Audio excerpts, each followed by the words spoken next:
Rasululloh aytadilar, qachon bir o'lik mayyit qabrga qo'yilsa, unga ikki qora ko'k farishtalar keladi. Birini ismi Munkar, ikkinchisini ismi Nakir. Boyagi mayyitni o'tkazib qo'yishadi ikkala farishta va so'rashadi. Ana u kishi haqida nima der eding? Ya'ni Muhammad alayhisalom haqida. Fayaqulu huwa Abdulloh va rasuluh.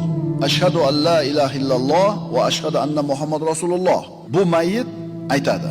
U Muhammad alayhisalom Allohning bandasi va rasuli.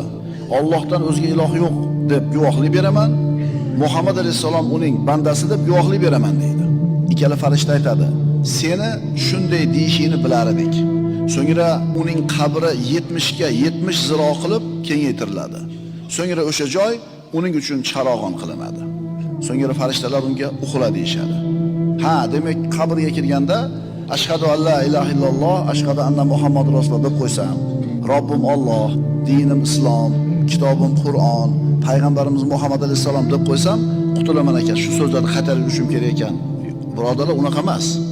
U kungi qabrdagi imtihon agar shu siz aytayotgan so'zlarda taqozosi bilan yashagan bo'lsangiz, enetingizga keladi. Agar qabrga qo'yilgan mayyit munofiq bo'lsa, boyagi ikkita farishta savol so'rasa, aytadiki: "Qola samitun nasa yaquluna faqultu mitlahum la adri." Odamlar aytayotganlarini nima eshitgan edim, men ham shunga o'xshagan gapni aytganman, bilmayman deydi. Farishtalar aytadi: "Biz seni shunday deyishingni bilar edik." Yer uni ustida birlashadi. Uni qovurg'alari bir-biriga kirishib ketadi. Yer shunday qisadiki, qovurg'alari bir-biriga kirishib ketadi. U dedilar Rasululloh, to Alloh taolo uni o'sha yotgan joyida qayta tiriltirgunicha doim azoblanib turadi dedilar.